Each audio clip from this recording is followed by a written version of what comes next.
Welcome to the deep dive. So today we're taking a look at something pretty interesting. Okay, what are we digging into? It's about young women in the U.S. and, well, why they seem to be noticeably cutting back on their spending lately. Right. I've seen some reports on that. It's an interesting shift. Exactly. We've pulled together industry reports, retail data, some expert analysis, and consumer surveys, too. Got the full picture then? Trying to. Our mission here is really to understand what's driving this change. Especially because, historically, this demographic has been known for pretty strong discretionary spending, right? Precisely. Think beauty services, entertainment, lifestyle products. They were often big spenders there. So the contrast now is quite stark. It is. So the central question is, what's causing this? And why should someone interested in economic shifts, well, why should they pay attention? Well, maybe the first place to look is where the cuts are happening. What are the reports showing? Good point. The reports consistently point to less spending on beauty services. Think nail salons, hair coloring appointments. Okay, so sort of regular treats, maybe? Yeah, exactly. And you also see declines in fashion, cosmetics, even some personal grooming categories. And are people just stopping? Yeah. Or finding alternatives? That's the interesting bit. There's apparently a rise in online searches for more budget-friendly options. Like what? Things like press-on nails or searching for, natural hair colors, maybe implying less dyeing. DIY alternatives. Okay. So it's not just stopping spending, it's shifting how they spend. Suggests a very conscious change in prioritizing. It really does. And, it's not just anecdotal. The retail and consumer data seems to back this up pretty clearly. Right, the hard numbers. Yeah, we're seeing actual drops in sales figures for women's fashion and accessories. Which are usually pretty resilient categories, relatively speaking. They can be. And analysts are highlighting that young women, who are often, key drivers of revenue in these areas, they're the ones holding back now on those discretionary purchases. So beyond fashion and beauty. Yeah, things like maybe cutting back on food delivery, using less ride-hailing services, even canceling some subscription boxes or streaming services. Okay, so it's broader than just appearance-related spending. That's significant for anyone watching the retail sector. Definitely.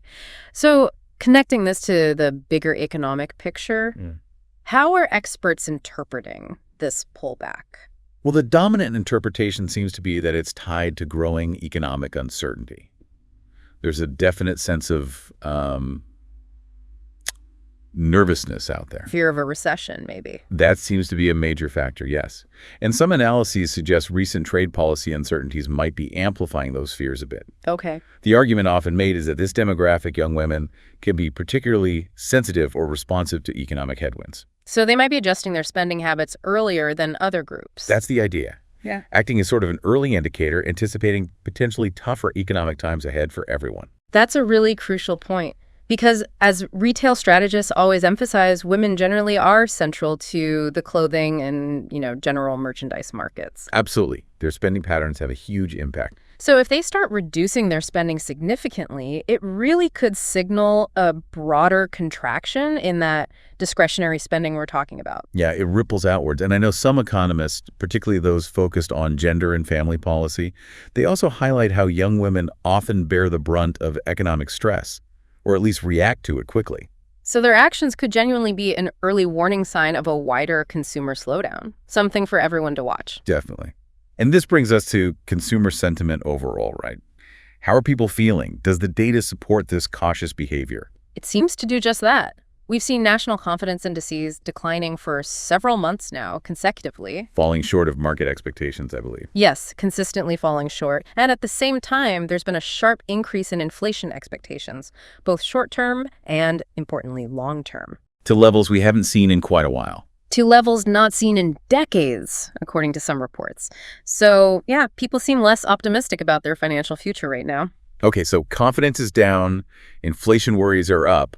What are the main drivers behind this caution, according to the research? It boils down to a few core concerns, really. First, rising prices that's hitting everyone. Right, the cost of living. Then there's a feeling that personal incomes just aren't keeping pace. Sort of a stagnation feeling.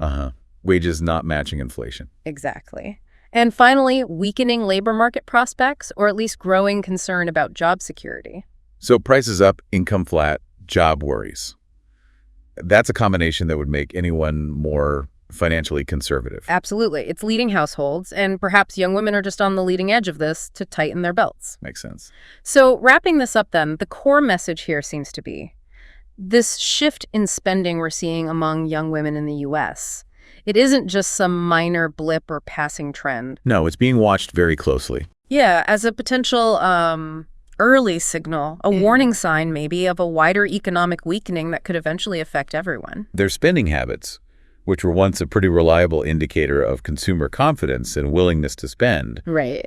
now seem to suggest a much more cautious outlook ahead. A shift worth keeping an eye on for sure. Which leads to maybe a final thought for listeners to consider. Go for it.